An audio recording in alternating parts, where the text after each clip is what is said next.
दोस्तों आज बात करते हैं सीबीएसई के इम्पोर्टेंट क्वेश्चन की जो 2024 में पूछी जाएंगी।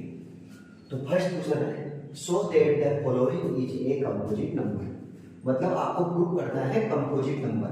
तो याद रखिएगा कंपोजिट नंबर वो होता है जिसके मोर देन टू फैक्टर हो, more than two factor. Okay, तो देखिए पहला सवाल इनमें आप ये बताइए कॉमन क्या है 13, तो आपने 13 को कॉमन ले लिया, क्या बचा 5 इंटू 11 प्लस 1। ठीक है दोस्तों, 13 5 इंटू 11 55, 55 और 1 56। दोस्तों आप चाहो तो इंटू 1 भी लगा सकते हैं, कोई दिक्कत नहीं है। तो आप क्या लिखोगे it is more than 2 factor, so it is a composite number। Okay दोस्तों बात करते हैं इसकी, कुछ नहीं करना दोस्तों। जैसे इसमें यहाँ 13 यहाँ 13 था तो 13 कॉमन लेगा, वैसे यहाँ इसमें क्या 5 तो यहाँ इसमें क्या 5, तो आप 5 कॉमन लेगा। ठीक है दोस्तों, अब आप क्या लिखेंगे 6 इंटू 4 इंटू 3 इंटू 2 इंटू 1 फिर प्लस 1। दोस्तों देखो यदि आप चाहो तो इंटू 1 लगा सकते हो। ठीक है दोस्तों, तो एक तो ये हो गया, एक ये हो गया और ये हो गया। तो आप क्या लिखोगे, या दोस्तों चाहो तो इसको सॉल्व भी कर सकते हो ऐसे 5 इंटू 6 4 जा 24 24 3 जा 72 72 2 जा कितना 72 2 जा कितना होगा 144 इंटू 1। तो क्या लिखोगे it is more two factor, so it is a composite number. ठीक है दोस्तों अब बात करते हैं नेक्स्ट टाइप की। तो अपने पास क्वेश्चन आता है चेक वेदर 6 की power n can and with the digit 0 और एनी नेचुरल नंबर, मतलब 6 की पावर n 0 से एंड नहीं होता, यहाँ है 4 की पावर n 0 से एंड नहीं होता। तो दोस्तों ध्यान रखिएगा कि मान के चलो कोई भी नंबर 0 से एंड होता है, जैसे 10 है तो 10 के फैक्टर करोगे तो कितना आएगा 2 इंटू 5। जैसे 20 इसके फैक्टर करोगे 2 इंटू 2 इंटू 5। इसका मतलब 0 से एंड होने के लिए क्या चाहिए 2 और 5, क्या चाहिए 2 और 5, बस खत्म। यही अपना कॉन्सेप्ट बन गया। तो देखना आप लिखोगे 6 की पावर n, तो 6 को क्या लिखोगे 2 इंटू 3 की पावर n। तो आप बताइए क्या 6 के फैक्टर किए तो 5 आया नहीं आया, इसका मतलब ये नंबर 0 से एंड नहीं होगा। तो आप क्या लिखेंगे it's prime factorisation, prime factorisation does not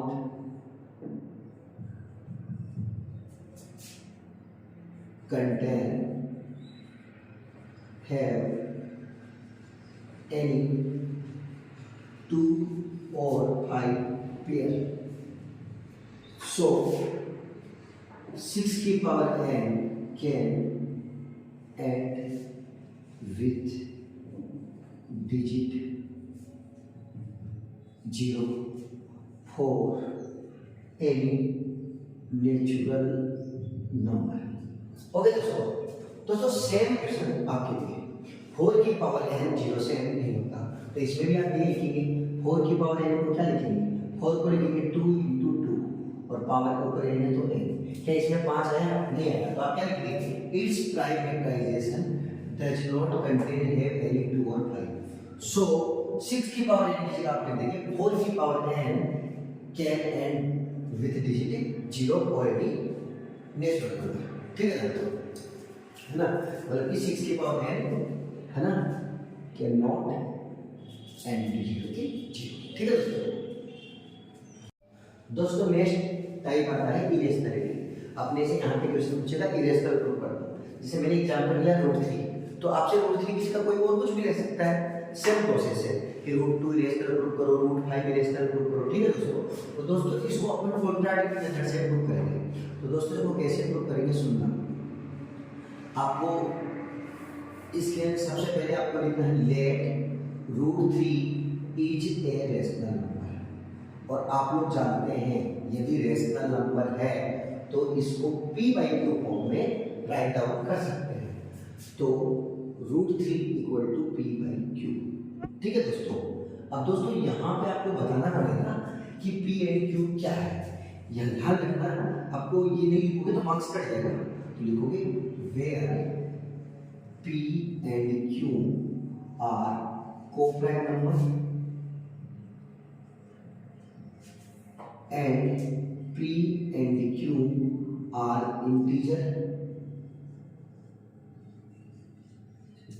और q does not equal to 0, ठीक है दोस्तों। आपको ये लिखना पड़ेगा। अब उसके बाद क्या करोगे, q इधर गया तो आप क्या लिखोगे √3q = p। अब लिखोगे both side square, both side square. अब बोथ साइड स्क्वायर करोगे तो दोस्तों क्या आएगा, √3 का स्क्वायर 3, q का square q square = p square. तो दोस्तों देखो आपने √3 को रेशनल नंबर बनाया, और √3 क्या है, कोप्राइम। कोप्राइम का मतलब होता है कि p और q कोप्राइम है, मतलब कि p और q में कोई कॉमन नहीं है। यदि आपने ये प्रूव कर दिया p और q में कोई कॉमन है, इसका मतलब आपकी बात गलत हो जाएगी, आपकी बात गलत हो जाएगी, तो ये रेशनल नहीं होके इरेशनल हो जाएगा। तो आप मुझे बताओ p स्क्वायर किससे डिविजिबल है, 3 से, तो आप लिखोगे p square is divisible by 3। तो सो p is also divisible by 3। इसको देखो इक्वेशन नंबर 1। अब आपको कुछ नहीं करना, लेट p = क्या मानना है, यहाँ 3 है ना, तो आप लिख दो 3c। तो आप स्क्वायर करो, p स्क्वायर = 3 का square 9c square, p square की जगह क्या रखोगे 3q स्क्वायर = 9c स्क्वायर। तो बताओ q स्क्वायर = कितना आएगा, 3 से कितनी बार गया, 3 बार गया, तो 3c स्क्वायर। इसका मतलब q स्क्वायर किससे डिविजिबल है, q square is divisible by 3। तो q भी किससे डिविजिबल होगा, q is also divisible by 3। अब मुझे एक बात बताओ, 1 and 2 से, 1 and 2 से p भी 3 से डिविजिबल, q भी 3 से डिविजिबल। तो from 1 and 2 the common factor of p and q is 3। मतलब p and q में कॉमन फैक्टर क्या है, 3। जबकि आपने क्या बताया p और q तो q कोप्राइम है, इसका मतलब इसमें कोई कॉमन ही नहीं है। इसका मतलब आपकी गलत बात क्या होगी, गलत है ना।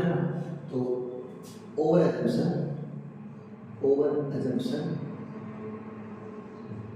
अजम्पशन क्या था, p and q are coprime. Over assumption that p and q are coprime,